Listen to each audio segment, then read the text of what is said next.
दोस्तों, एक नौजवान खूबसूरत मुस्लिम महिला जो कि प्रयागराज पहुंचती है महाकुंभ में स्नान करने के लिए, गंगा नहाने के लिए पहुंचती है, क्योंकि उसने कहीं से सुन रखा था कि जिंदगी में चाहे कितने भी पाप किए हों, अगर एक बार गंगा जी में डुबकी लगा ली जाए तो सारे जिंदगी के पाप खुद ब खुद धुल जाते हैं। यही सोच करके वह मध्य प्रदेश से प्रयागराज पहुंचती है, ट्रेन के माध्यम से महाकुंभ में पहुंचती है और गंगा जी में बार बार डुबकी लगाती है और खुद को पाप धोने की कोशिश करती है। लेकिन दोस्तों, उस मेले में उसकी मुलाकात ऐसे ऐसे लोगों से होती है, उसके साथ ऐसे ऐसी घटनाएं घटती है कि वो सोचने पर मजबूर हो जाती है कि दुनिया में ऐसे ऐसे प्रवृत्ति के लोग रहते हैं। दुनिया में मैं ही एक पापी हूं या फिर मुझसे भी बड़े बड़े पापी इस दुनिया में भरे पड़े हैं। दोस्तों, आखिर एक नौजवान मुस्लिम महिला मुस्लिम होते हुए भी हिंदुओं के आस्था के केंद्र प्रयागराज तीर्थ में पहुंचती है, कुंभ में पहुंचती है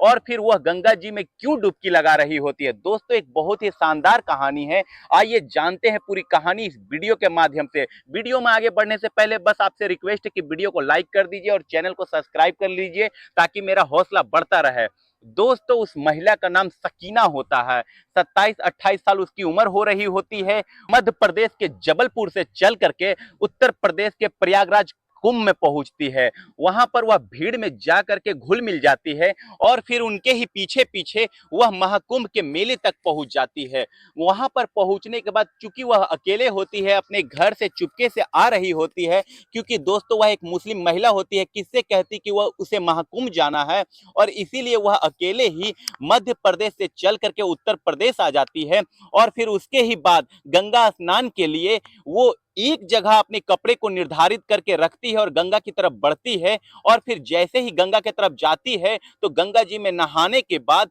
गिनती करती है, क्योंकि उसने कुछ ऐसे कर्म कर रखे थे कि जिसके वजह से उसे वहां पर जाना पड़ता है। वह काफी देर तक वहां पर गंगा जी में नहाती है और नहाने के बाद जैसे ही वह वापस आती है, अपने कपड़े देखती है तो उसके कपड़े वहां से गायब हो चुके होते हैं। कोई चोर उसके अकेलेपन का फायदा उठा करके उसके कपड़ों पर हाथ साफ कर दिया होता है। दोस्तों, एक बैग में उसका सारा कपड़ा होता है, उसी में मोबाइल होता है, उसी में रुपये पैसे होते हैं, सारे कुछ उसके लूट लिए जाते हैं। उसके ही बाद वह सोचती है, बहुत ही परेशान हो जाती है और कहती है कि कहां जाऊं, क्या करूं। ना तो मोबाइल उसके पास होता है, ना ही पैसे होते हैं और ना ही कपड़े होते हैं। वे सोचने पर मजबूर हो जाती है कि मैं तो यहाँ पर आई हूँ अपना पाप धुलने के लिए, लेकिन मुझे लगता है कि मुझसे भी बड़े बड़े पापी यहाँ पर महाकुंभ में मौजूद है। वह मेले में ऐसे ही घूमने लग जाती है और लोगों से रुपये पैसे मांगने लग जाती है कि अगर पैसे मिल जाते तो मैं जो है कि जहां से आई हूं वहीं पर वापस चली जाऊंगी। लेकिन दोस्तों, उसे पैसे नहीं मिलते हैं।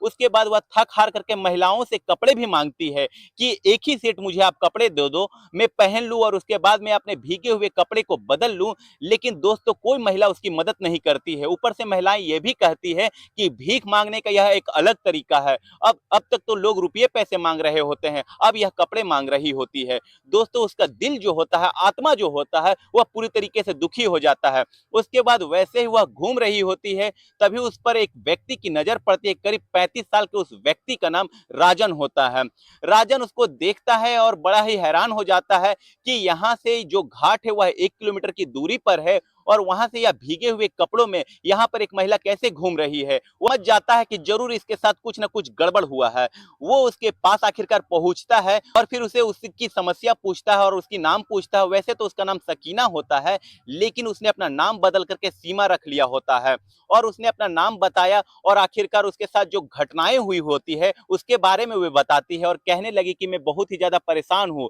मेरे साथ चोरी हो गई है। तो राजन कहता है कि कोई बात नहीं, आप मेरे टेंट में आ जाइए। दोस्तों, जो राजन होता है वह महाकुंभ के मेले में टेंट लगा करके फ्री में पूरी सब्जी नाश्ता वगैरह ये सब बांटा करता था लोगों को, और उसके 4-5 वर्कर भी होते हैं और उन्हीं के साथ वह मिल करके काम किया करता था। उसके बाद जब वह सीमा को देखता है और सकीना को देखता है तो उसे अपने टेंट में लेकर के आ जाता है और पीछे आग जल रही होती है। तो जो सकीना होती है वह भीगी हुई होती है और ठंड से कांप रही होती है बुरी तरीके से। वह जो है उसको बोलता है कि आप आग सेक लीजिए और फिर उसके ही बाद कहता है कि मैं आपके लिए कपड़े लेकर के आता हूँ। वो कहती है कि ठीक है, लेकिन जब वह आग सेक रही होती है तो उसको ऊपर से नीचे तक बुरी तरीके से निहारता है और वहीं पर दोस्तों उसके ऊपर उसकी नीयत खराब हो जाती है और उसके ही बाद वो वहां से चला जाता है और फिर मार्केट जाता है और उसके लिए एक अच्छा सा सूट सलवार खरीद करके लाता है और उसके बाद वहीं पर एक कमरा जो है होटल में बुक कर लेता है और उसके बाद फिर वह सकीना के पास चला आता है। और जैसे ही वह सकीना के पास आता है, सकीना वहां बैठी होती है, उसे ठंड से राहत मिल चुकी होती है, तो वो उसको सूट देता है और कहती है कि इतना सुंदर सूट, इतना महंगा सूट आप मेरे लिए किस लिए लेकर के आए। तब वो कहता है कि आपसे बढ़ करके तो यह सूट नहीं है, आप इतनी सुंदर हो, इतनी बला की खूबसूरत हो, और सूट भी जाहिर सी बात है वैसे ही होना चाहिए। वे दोस्तों उसके साथ फ्लर्ट करने की कोशिश कर रहा होता है और फिर कहता है कि ये लो सूट बदल लो, और फिर दूसरे साइड चला जाता है। सकीना जो है अपना सूट बदलती है और फिर उसके सामने जैसे ही वह आती है तो वह कहता है कि आप बहुत ही खूबसूरत लग रही हो। वह दोस्तों वहां पर पुण्य का काम करने गया हुआ था, लेकिन उसके दिमाग में कुछ और ही चलने लगता है। उसके बाद फिर वह कहता है कि चलो कहीं और तुम्हें चाय नाश्ता करवाता हूं। हालांकि वह पूरी सब्जी बांट रहा होता है, चाय नाश्ता के इंतजाम उसके भी टेंट में होता है, लेकिन उसे अलग लेकर के वह चला जाता है मार्केट में, एक होटल पर बिठाता है, चाय नाश्ता वगैरह करवाता है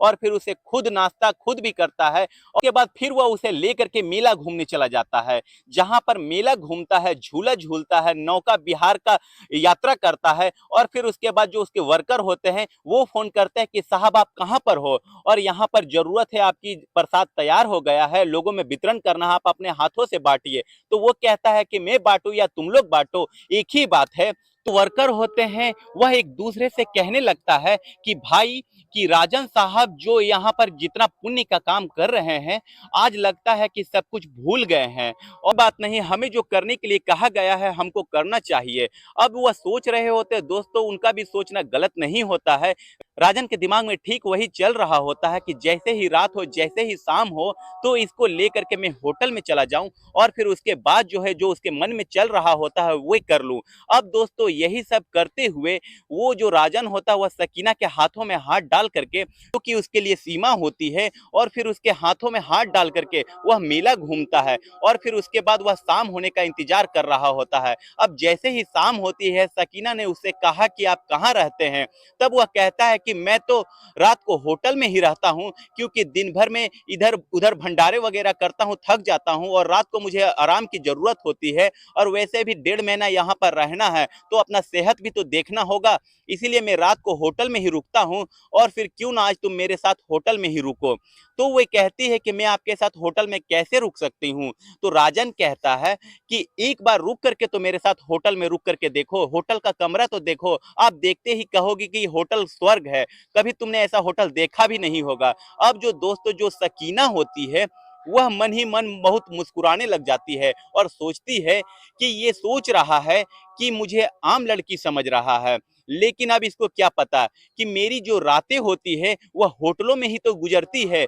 वह मन ही मन मुस्कुराने लग जाती है, और लेकिन अब जो राजन होता वह उतावला होता, वह जैसा कह रहा होता वह ऐसा कर रही होती है, क्योंकि इसका ऊपर वह उसका एहसान होता है, उसने उसे कपड़े दिलाए थे, इतना दिल खोल करके उसके पीछे खर्च कर रहा था, उसका वही एक हमदर्द होता है प्रयागराज में। इसीलिए सकीना कहती है कि चलो कोई बात नहीं, मेरा तो काम ही यही है, इसके साथ भी खेल खेलते हैं। वह कहती है कि देखते हैं क्या होता है। अब उसके बाद सकीना की सच्चाई के बारे में उसको जरा भी इत्तला नहीं होती है कि यह कौन है, यहाँ पर किस लिए आई है। दोस्तों उसके बाद जो राजन उतावला होता ही है और रात हो जाती है, और जैसे ही 9-10 बजे रात होती है, उसे लेकर के वह उस होटल के कमरे में जाता है जहां पर उसने दिन में ही उसके लिए एक कमरा बुक कर दिया था। और जब वह जाता है वहां पर रात के 9 बजे 10 बज जाते हैं, और उसके बाद दोनों बैठे होते हैं, ख्यालों में खोया हुआ रहता है, उसकी तारीफों के पुल बांध रहा होता है, कहता है कि मैं इतने ही दिनों से इस प्रयागराज के कुंभ में 1 हफ्ते से जो कि स्टॉल लगा रहा होता हूँ,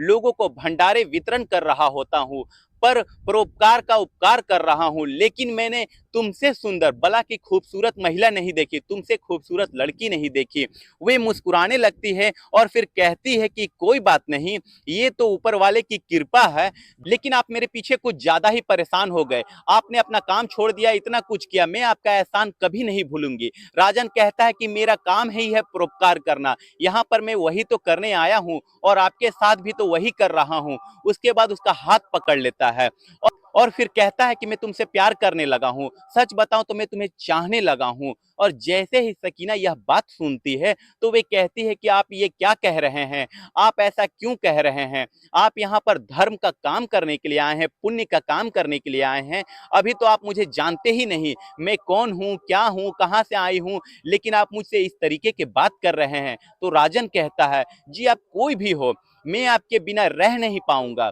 और आप मुझे मना मत करना, प्लीज आप मेरे पास आओ। तो वे कहती है कि नहीं, आप मुझे मत छुइए, आप मुझे नहीं जानते मैं कौन हूं। तो वे जिद करने लगता है, कहता है कि कुछ मत कहो, और फिर मैं तुम्हें चाहता हूं, मैं तुमसे शादी करूंगा, मगर तुम चाहती हो कि मैं तुमसे शादी भी कर सकता हूं, मेरे पास पैसों की कोई कमी नहीं है, मैं बहुत ही ज्यादा पैसे वाला हूं, मैं बहुत पैसे कमाता हूं। सकीना कहती है कि वो जब जान जाती है कि ये अब कुछ ज्यादा ही उतावला हो गया, हद क्रॉस करने लगा है, तो उसे अपनी सच्चाई बता देना ही बेहतर समझती है, क्योंकि वह भी दोस्तों पुण्य का काम करने ही आई थी और उसकी श्रद्धा थी, उसकी विश्वास था, एक मुस्लिम महिला होते हुए वह कुंभ में गंगा नहाने के लिए आई हुई होती है, इसलिए वह झूठ नहीं बोल सकती थी। इसीलिए दोस्तों जब वह देखती है कि राजन ज्यादा ही उतावला हो रहा है तो वह उससे कहती है कि आप क्या कह रहे हैं, आप क्या बात कर रहे हैं, क्या आप मुझसे शादी की बात कर रहे हैं, क्या आप एक वेश्या से शादी करना चाहते हैं। और जैसे ही वह यह बात सुनता है दोस्तों उसके पैरों तले से जमीन खिसक जाती है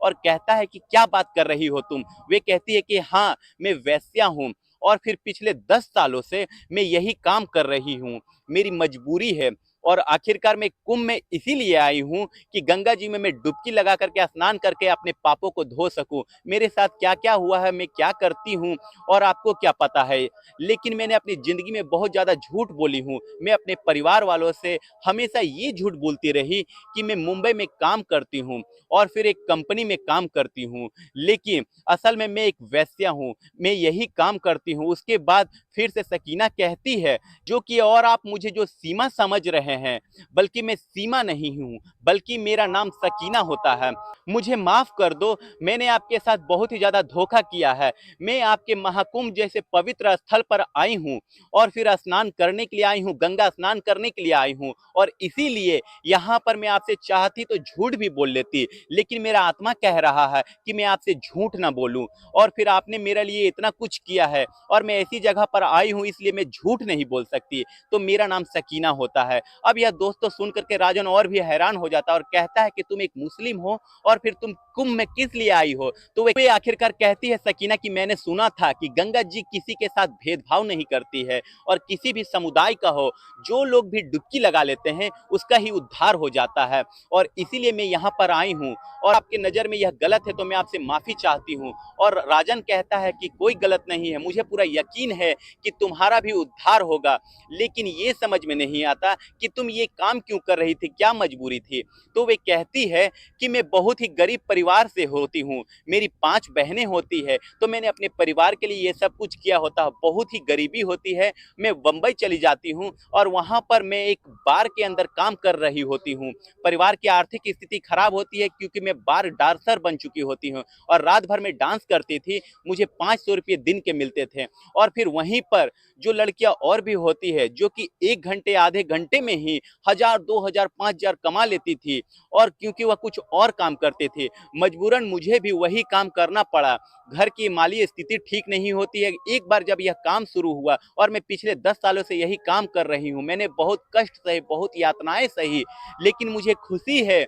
कि मैंने जो कुछ भी किया है अपने जीवन में उसके बदौलत जो मेरी बहनें थी उसकी शादी हो गई, वे एक इज्जत भरी जिंदगी में जीने का उनको मौका मिला होता है, मेरे माता पिता का घर बन गया है और मेरा मकसद आखिरकार पूरा हो गया है और मैं अब यह काम छोड़ना चाहती हूँ। और इसीलिए मैंने अपने परिवार से जो भी झूठ बोले हैं, मैंने जो अपने परिवार से जो भी काम किए हैं, मैं अब गंगा जी में स्नान करके अब उन सभी का प्रायश्चित करना चाहती हूँ।